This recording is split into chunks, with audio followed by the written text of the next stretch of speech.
Israel não era como você imaginou, Israel, porque do homem vem a preparação, mas do Senhor é que vem a resposta. É de Deus, oh glória. Tem alguém achando que Nabucodonosor é enviado do diabo, mas Deus está dizendo: foi eu que mandei, porque eu queria organizar Israel do meu jeito. Nabucodonosor não vai morrer para agradar ninguém. Nabucodonosor não vai ficar doente. Nabucodonosor não vai se perder. Nabucodonosor continua lá em Babilônia, mas o que Deus queria era ajeitar Israel para andar de novo nos caminhos de Deus, da maneira que Deus queria. Oh glória. Lá vai alguém dizendo: onde é que estava Deus, que não viu Nabucodonosor fazendo tudo isso? E Deus está dizendo: Nabucodonosor, foi eu que mandei, porque eu queria organizar Israel. Alguém está dizendo: Deus, porque tanta coisa, Senhor. Jerusalém está em vergonha, mas não era vergonha para o homem, mas para Deus era a organização, porque Deus não se envergonha de Jerusalém, esteja ela com o muro caído ou não. Deus não se envergonha de Jerusalém, estando ela na guerra ou não.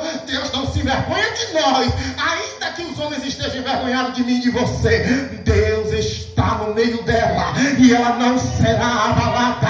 Deus a ajudará a romper da manhã, porque as nações se embraveceram contra ela, os reinos se moveram, mas Deus levantou a sua voz e a terra se derreteu. O Senhor dos exércitos está conosco e o Deus de Jacó é o nosso refúgio. É isso que Deus está dizendo na igreja Cristo Vive Renovada. Deus está no meio dela, não será abalada, e Deus ajudará a romper da manhã, ainda que as nações se embraveçam, os reinos, as denominações se movam. Deus está no meio dela. Deus está no meio dela.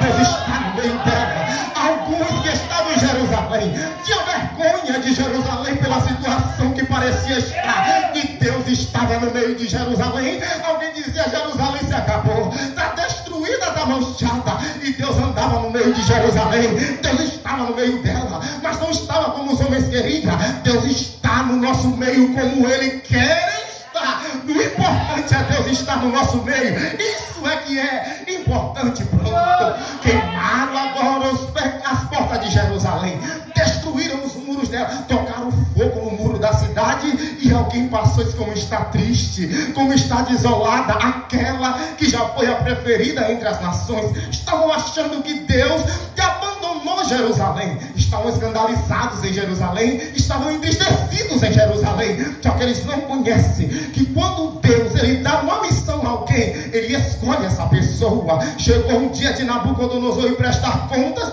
e quando ele chegou o dia de prestar contas, ele morre. Todo mundo lembra disso, porque Nabucodonosor era soberbo, e Deus não tem acerto com soberbo.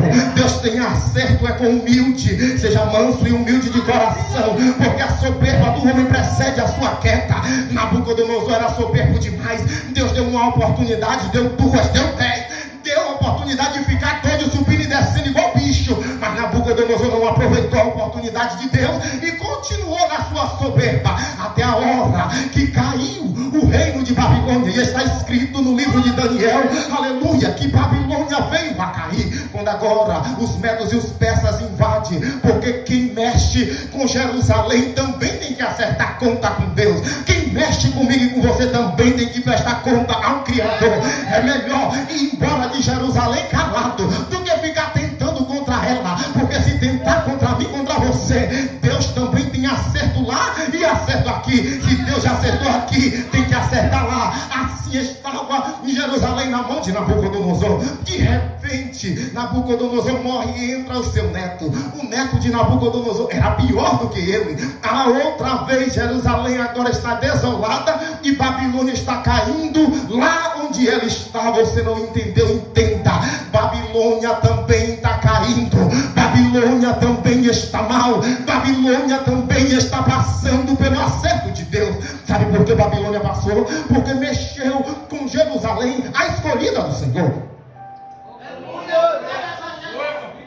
Chega agora o rei Artaxerxes, capítulo 2 do livro de Neemias. Quando chega, Neemias era um funcionário. O pai de Neemias foi funcionário. Sabe por quê, meus irmãos? Porque aqui não é Jerusalém, aqui é Babilônia. E quando em Babilônia o pai dele servia, ele fazia igual, servia de acordo com o pai dele servia. Mas aqui, nesse lugar, não é de pai para filho, Aqui é por chamada. Se Deus quiser chamar o pai e o filho, chama. Mas se Deus quiser levantar um outro também, Deus levanta. Porque aqui é Jerusalém, não é Babilônia. Não é de pai para filho, mas é de Deus para nós. Aqui quem levanta é Deus. Aqui quem escolhe é Deus. Aqui quem põe é Deus. E aqui quem tira também é Deus. O homem aqui é um mero instrumento do trabalho do Senhor.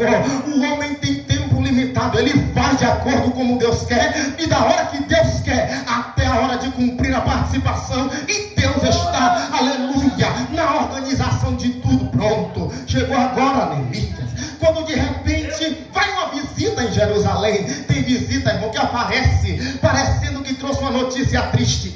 Porque tem os mensageiros da má notícia. E aí Neemias pergunta: como é que está Jerusalém? O mensageiro da má notícia disse assim: Jerusalém está um perigo, Jerusalém está mal, os seus muros estão caídos e as suas portas queimadas a fogo. Ele queria dizer a Neemias que para Jerusalém não tinha mais jeito, que Babilônia estava bonita, mas que Jerusalém não. Ele queria dizer a Neemias que lá as coisas estavam bem, mas que em Jerusalém não estava. Era isso que se divulgava entre as nações, até que Neemias começou a orar, e ele vai falar com Deus, e ele entra em jejum.